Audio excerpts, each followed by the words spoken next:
묵상 기도하심으로 새벽 예배를 시작하겠습니다. 하나님 은혜와 사랑에 감사합니다. 오늘도 귀한 새벽을 허락하시고 하나님 앞에 예배함으로 이 하루를 시작해 하심을 감사합니다. 마음과 뜻과 힘을 다하여 드리는 저들의 예배를 흠양하시고 오늘도 주의 은혜와 진리로 충만한 시간이 되게 하여 주옵소서. 오늘도 우리가 가지고 온 모든 인생의 짐과 문제들을 온전히 주께서 담당해 주시고 세상이 알지 못했던 크고 은밀한 방법들로 역사하시고 일하여 주옵소서. 험악한 세상 가운데서 주의 지팡이와 막대기로 우리를 인도하시며 보호하여 주옵소서. 오늘 이 하루도 온전히 주께 부탁드리며 예수님의 이름 의지하여 간절히 기도하옵나이다. 아멘. 찬송 435장 드리겠습니다. 나의 영원하신 기업 생명보다 귀하다. 나의 갈 길 다가도록 나와 동행하소서. 주께로 가까이 주께로 가오니 나의 갈 길 다가도록 나와 동행하소서. 세상 복이 아니란과 모든 명예 버리고 험한 길을 가는 동안 나와 동행하소서. 주께로 가까이 주께로 가오니 나의 갈 길 다가도록 나와 동행하소서. 어두운 골짝 지나가며 험한 바다 건너서 천국 문에 이르도록 나와 동행하소서. 주께로 가까이 주께로 가오니 나의 갈 길 다가도록 나와 동행하소서. 아멘. 오늘 이 시간에 주시는 살아계신 하나님의 말씀은 신약성경 누가복음 5장 1절에서 11절의 말씀입니다. 무리가 몰려와서 하나님의 말씀을 들을새 예수는 게네사렛 호숫가에 서서 호숫가에 배 두 척이 있는 것을 보시니 어부들은 배에서 나와서 그물을 씻는지라. 예수께서 한 배에 오르시니 그 배는 시몬의 배라. 육지에서 조금 떼기를 정하시고 앉으사 배에서 무리를 가르치시더니 말씀을 마치시고 시몬에게 이르시되 깊은 데로 가서 그물을 내려 고기를 잡으라. 시몬이 대답하여 이르되 선생님, 우리들이 밤이 새도록 수고하였으니 잡은 것이 없지만은 말씀에 의지하여 내가 그물을 내리리이다 하고 그렇게 하니 고기를 잡은 것이 심히 많아 그물이 찢어지는지라. 이에 다른 배에 있는 동무들에게 손짓하여 와서 도와달라 하니 그들이 와서 두 배의 체험에 잠기게 되었더라. 시몬 베드로가 이를 보고 예수의 무릎 아래에 엎드려 이르되 주여 나를 떠나소서 나는 죄인이로소이다 하니 이는 자기 및 자기와 함께 있는 모든 사람이 고기 잡힌 것으로 말미암아 놀라고 세베대의 아들로서 시몬의 동업자인 야고보와 요한도 놀랐습니다. 예수께서 시몬에게 이르시되 무서워하지 말라. 이제후로는 내가 사람을 취하리라 하시니 그들이 배들을 육지에 대고 모든 것을 버려두고 예수를 따르니라. 아멘. 예수님의 공생애가 시작되면서 더러운 귀신 들린 사람이 치유를 받았고 베드로의 장모가 치유되고 많은 사람들의 병이 낫자 사람들이 예수님에 대한 소문을 듣고 몰려들기 시작합니다. 예수님을 떠나지 못하게 했습니다. 그럼에도 불구하고 중요한 사실은 예수님은 공생애를 시작하실 때 광야에서 기도하고 시작하셨듯 한적한 곳에 가셔서 기도하셨다라는 것을 볼 수 있죠. 그러니 예수님은 초점을 잃지 않았던 것입니다. 또 하나님과의 관계에 있어서 실패하지 않았던 것입니다. 사람들의 반응과는 다르게 예수님이 원하셨던 것은 전도였습니다. 말씀을 전하는 것이었습니다. 그래서 43절과 44절의 반응을 보니까 예수께서 이르시되 내가 다른 동네들에서도 하나님의 나라 복음을 전하여야 하리니 나는 이 일을 위해 보내심을 받았노라 하시고 갈릴리 여러 회당에서 전도하시더라 했습니다. 예수님은 자신이 무엇을 위하여 오셨는 줄 아셨고 그리고 많은 사람들을 피해서 오히려 말씀을 전하고 전도하는 일에 주력하셨습니다. 그것은 예수님을 사람들이 죽이려고 할 때도 마찬가지였죠. 저 4장 29절 30절에 보니까 사람들이 예수님을 죽이려 할 때도 예수님이 그곳을 피하셔서 다른 곳에 가셔서 복음을 전하셨단 말이죠. 누가는 이러한 예수님의 사역을 잘 이해하고 있었던 것으로 보여집니다. 그래서 누가가 강조하고 있는 것이 있는데 예수님의 가르치심의 사역입니다. 예수님은 12살 때 저 예루살렘 성전의 유월절 때문에 아버지와 함께 올라갔다가 부모와 헤어지게 됐죠. 길을 잃게 되었습니다. 그때 부모들이 다시 올라가 보니까 예수님이 선생님들과 더불어 묻기도 하고 대답하기도 하는 모습을 보았습니다. 그리고 사람들이 예수님의 지혜에 깜짝 놀랐다 이렇게 기록하고 있습니다. 예수님은 그러니까 12살 때에도 율법에 관심이 있었고 또 율법에 대해서 묻고 논했다라고 하는 것을 강조하고 있죠. 그리고 예수님의 공생애가 시작되자 4장 14절 15절도 보니까 예수님이 시험을 받으시고 40일간 기도하시고 시험을 받으시고 가장 먼저 한 일이 무엇이냐? 회당에서 하나님의 말씀을 가르치신 거예요. 4장 14절과 15절에 보니까 그러니까 누가는 예수님의 이 가르치심을 굉장히 중요하게 강조하고 있는 것이죠. 또 4장 16절에도 보니까 예수께서 그 자라나신 곳 나사렛에 이르사 안식일에 늘 하시던 대로 회당에 들어가서 성경을 읽으려고 서심해 그랬습니다. 누가는 다시 4장 16절에서 예수님은 어려서부터 회당에서 하나님의 말씀을 회당에 들어가셨고 또 성경을 읽었음을 보여주고 또 강조하고 있습니다. 3장 31절에 보니까 예수께서 가버나움에서 사역을 하시면서 단지 말씀을 선포하셨습니다.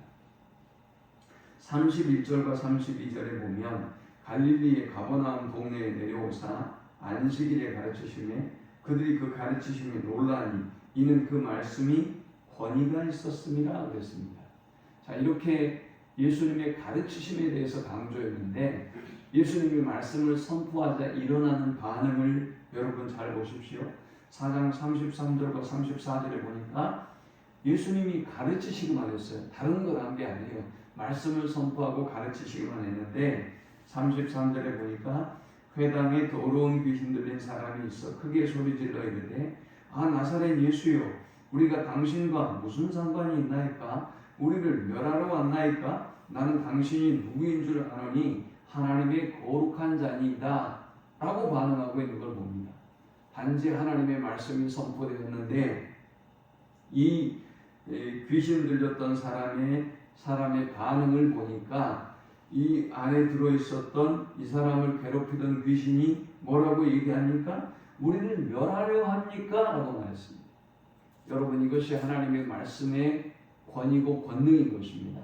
하나님의 말씀이 선포될 때 귀신이 두려움에 떨고 하나님의 말씀이 선포될 때 귀신이 물러가고 또한 치유의 역사가 회복의 역사가 일어나는 것입니다. 어둠의 영이 물러가는 것입니다. 자 이렇게 예수님 주변에 말씀의 선포와 더불어 기적을 행하게 되니까 예수님 주변에 많은 사람이 몰려들었습니다. 5장 1절에 보니까 무리가 몰려와서 하나님의 말씀을 들을 때 예수는 게네사렛 호숫가에 서서 했습니다. 자, 오늘 이 본문은 예수님과 제자들과의 만남을 소개하고 있습니다. 예수님과 제자들의 만남, 특별히 시몬 베드로와의 만남을 통해서 세 가지를 살펴보고 함께 은혜를 나누려고 합니다. 이 본문이 주는 첫 번째 영적 교훈은 예수님은 우리를 만나기 위해서 찾아오신다라는 것입니다. 가장 먼저 5장 1절에 무리라는 단어가 있습니다. 무리라는 단어에 주목하십시오. 그리고 2절에 보니까 배 두 척이 있습니다. 호숫가에 배 두 척이 있습니다. 예수님 주변에 많은 사람들이 몰려들었고 그들은 기적을 원했습니다. 도저히 예수님이 그 많은 사람들을 놓고 설교할 수가 없어서 배를 띄웠습니다. 그런데 그 당시에 아침으로 보여지는 이 시간에 호숫가에는 배 두 척이 있었고 많은 사람이 몰려들었습니다. 그런데 예수님은 이 배 두 척 중에 한 배를 택하셨습니다. 바로 그 배가 어떤 배였습니까? 시몬 베드로의 배였습니다. 3절에 보니까 예수께서 한 배에 오르시니 그 배는 시몬의 배라 육지에서 조금 떼기를 청하시고 앉으사 배에서 무리를 가르치시다고 했습니다. 그러니까 점점 더 좁혀오는 것이죠. 베드로와의 만남을 위해서 말입니다. 무리, 배 두 척, 한 배, 시몬의 배 말이죠. 오늘 우리는 알지 못하지만 하나님께서는 우리를 만나기 위해서 우리에게 말씀하시고 또 우리와 교제하기 위해서 이렇게 찾아오시고 마음의 문을 두드리고 계십니다. 오늘 우리가 이 예수님을 인격적으로 만나기 위해서는 그 수많은 사람들 가운데서 하필 나를 택하시고 내 배를 택하시고 내 가정을 택하시고 내 삶을 택하셔서 찾아와 주시고 말씀하시고 구원해 주시려고 하시는 그 하나님의 은혜와 사랑을 깨달아야 하는 것입니다. 예수님은 우리를 만나기 위해서 찾아오십니다. 우리가 찾아간 게 아니에요. 우리가 문을 두드리는 게 아니라 예수님이 많은 무리 그리고 시몬 베드로의 배 그리고 시몬의 인생에 찾아오셨습니다. 두 번째 우리가 이 본문을 통해 얻을 수 있는 영적 교훈은 말씀에 순종할 때 기적을 경험하게 된다라는 것입니다. 지금 이 상황이 어떤 상황인가 하면 시몬 베드로는 밤이 새도록 고기를 잡았어요. 그리고 그물을 씻고 있는 중입니다. 이 상황이면 어떨까요? 2절에 그물을 씻고 있다고 했죠. 이 상황이라고 한다면 굉장히 피곤한 상황이에요. 그리고 그물을 다 지금 씻었어요. 그럼 이제 돌아갈 일만 남겨두고 있는 것이지요. 그런데 웬일인지 많은 사람들이 설교를 듣고 있었고 예수님은 베드로의 배를 강단으로 사용하기를 원하셨어요. 자, 여러분이 이 상황이라면 어떨까요? 밤새 고기를 잡았어요. 매우 피곤하고 힘들어요. 여러분들이 해보셨겠지만 밤에 일을 하는 건 매우 힘들잖아요. 더구나 바닷일은 더욱더 힘들어요. 그런데 예수님이 일단 내 배를 사용하기를 원하셨어요. 여러분은 그 배를 내어 주실 수 있는지요? 피곤하고 힘들고 그리고 시장했을 것입니다. 그리고 허탄한 마음도 들었을 것입니다. 아니 고기를 많이 잡으면 괜찮지만 밤새 작업을 했는데 고기를 잡지 못하면 더욱더 마음이 상할 수밖에 없죠.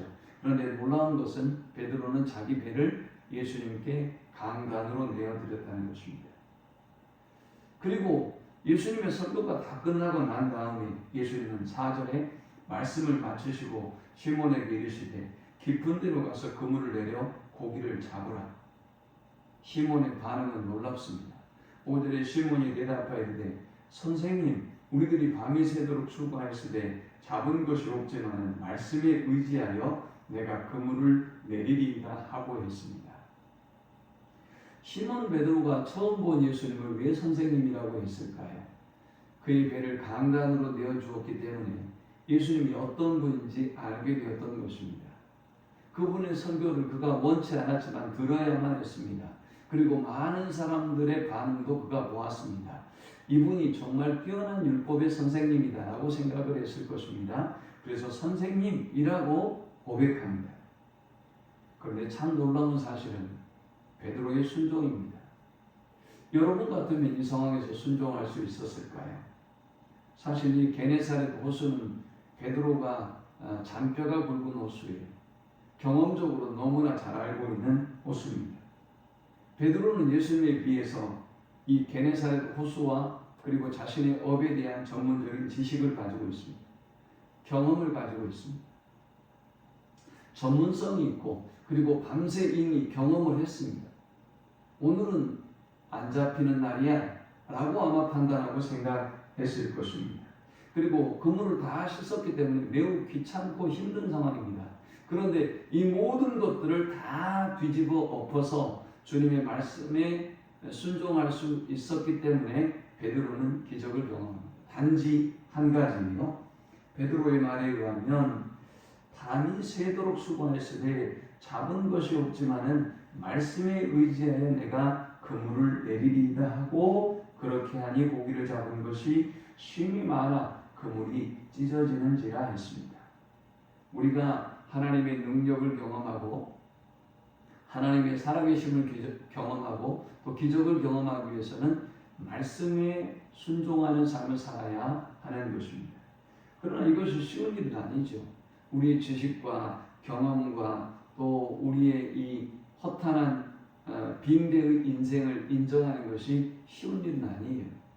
고기를 잡든 잡지 못했던 아니면 여러분의 어떤 내면의 헛헛함이든 아니면 우리의 실패한 인생이든 우리의 빈배의 인생을 인정하고 고백할 때 우리가 하나님의 말씀에 의지해서 순종의 그물을 내릴 수 있는 거란 말이죠. 오늘 저와 여러분의 인생을 돌아보고 한 번뿐인 인생이잖아요. 요즘 사람들이 이번 생엔 실패했어 뭐 이런 얘기를 하는데 모든 사람이 이번 생에 실패할 수밖에 없어요. 실패하지 않는 방법은 하나님의 말씀에 의지하며 살아가는 방법밖에 없어요. 하나님의 말씀대로 의지하면 결코 실패하지 않아요. 그러므로 오늘 말씀대로 순종해서 하나님의 살아계심을 하나님의 능력을 경험하는 또 빈대의 우리의 인생을 풍족하게 채워주시는 하나님의 은혜를 경험할 수 있기를 축원합니다. 배는 만선이 되었고 그물은 찢어질 지경이 되었습니다. 다른 배의 동무들까지 손짓해서 도와달라고 해서 두 배가 채우게 되고 잠기게 되었다라고 성경에 기록합니다.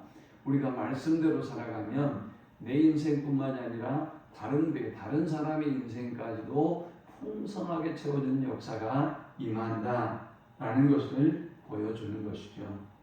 마지막 세 번째 우리가 이 본문을 통해서 얻을 수 있는 영적 교훈은 예수님과의 인격적 만남은 인생의 변화를 가져온다라는 것입니다. 단지 시몬 베드로의 인생은 고기를 잡고 먹고 사는 것이었을 것입니다. 그런데 예수님과의 만남은 그의 삶을 바꿔 놓습니다. 8절에 시몬 베드로가 이를 보고 예수의 무릎 아래에 엎드려 이르되 주여 나를 떠나소서 나는 죄인이로소이다 하니 이는 자기 및 자기와 함께 있는 모든 사람이 고기 잡힌 것으로 말미암아 놀라고 세베대의 아들로서 시몬의 동업자인 야고보와 요한도 놀랐습니다. 예수께서 시몬에게 이르시되 무서워하지 말라 이제부로는 내가 사람을 취하리라 하시니 했습니다. 고기가 잡힌 것으로 놀랐습니다. 이 말은 자신의 전문성, 자신의 지식, 자신의 경험으로는 할 수 없었던 그 일을 예수께서 하시는 것을 보면서 자신이 누구인지를 깨닫게 된 것입니다. 그리고 하나님의 하나님 되심을 깨닫게 된 것입니다. 그런데 여기서 베드로가 뭔 죄를 범했죠? 여기 보니까 나는 죄인입니다. 저를 떠나십시오 라고 지금 베드로가 고백하고 있어요. 어떤 죄를 범했다는 것일까요? 저는 그렇게 생각해요. 베드로는 말씀을 들었어요. 자기 배를 강단으로 내어드리고 말씀을 들었습니다. 이건 죄가 아니죠. 그런데 아마 베드로의 베드로가 자신의 배를 강단으로 내어놓는 데는 많은 갈등이 있었을 것입니다. 매우 피곤하잖아요. 집에 가야 되잖아요. 아니 굳이 내 배를 왜 택하셔가지고 예수님이 나를 귀찮게 하시는 거, 우리가 왜 설교를 듣고 왜 이 짓을 해야 되는 거, 저 배나 다른 배를 사용하시지? 라고 말할 수 있단 말이죠. 아마 그 내면의 갈등에 대한 자신의 죄인됨을 고백하는 것이다 라고 생각해요. 예수님의 말씀을 들으면서도 아마 그는 자신이 원하진 않았지만 그 말씀을 듣는 과정을 통해서 굉장한 어떤 죄책감 혹은 자신의 인생에 대한 회개와 고민과 갈등이 있었을 것입니다. 그것이 두 번째 자신의 죄 아니겠어요? 그가 말하는 세 번째의 죄는 자신의 지식과 경험과 피곤함과 귀찮음과 이 모든 것들 때문에 그물을 내릴 수가 없어요. 배를 다시 띄워서 그물을 다시 던질 수가 없는 갈등과 고민. 그 모든 것을 이기고 비록 그물을 던져서 그물이 찢어지는 풍어를 경험하긴 했지만 아마 그 내면의 갈등이 그의 죄라면 죄이지 않을까 싶어요. 우리가 하나님을 인격적으로 만나게 되면 놀라운 변화가 일어나요. 그 변화가 뭐냐? 자신의 죄인됨을 깨닫게 됩니다. 그리스도인이라고 하는 사람은 자신의 죄인됨을 깨닫는 사람이에요. 그리고 하나님이 어떤 분인가를 깨달아요. 그리고 하나님이 나에게 어떤 일을 행하셨는지를 알게 됩니다. 그래서 시몬 베드로는 그리고 그의 친구들은 배와 그물을 버려두고 예수를 따랐다라고 11절에 쓰고 있습니다. 주님을 인격적으로 만나는 사람은 이렇게 인생의 변화가 일어납니다. 주님을 인격적으로 만난 사람답게 주님을 위하여 살아가는 우리 모두가 되실 수 있기를 축원합니다. 하나님 감사합니다. 귀한 말씀을 통해서 은혜 받고 깨닫습니다. 시몬 베드로처럼 우리의 헛된 인생을 고백하고 빈대의 인생을 고백하고 주님이 아니면 우리가 살아갈 수 없음을 고백하고 주님께 모든 걸 맡기고 말씀에 순종하고 말씀을 붙잡고 살아가는 저들이 되게 하여 주옵소서. 우리를 위하여 살아가는 인생이 아니라 주님을 위하여 살아가는 인생이 되도록 인도해 주옵소서. 예수님의 이름으로 기도합니다. 아멘. 지금은 우리 주 예수 그리스도의 크신 은혜와 성부 하나님의 극진한 사랑과 성령의 노고교통 충만케 하심, 주님을 우리의 인생의 빈대에 모시고 주님의 주인됨을 고백하며 주님을 위하여 살기를 소망하는 모든 주의 백성들의 머리 위에 지금부터 영원토록 함께 있을지어다. 아멘.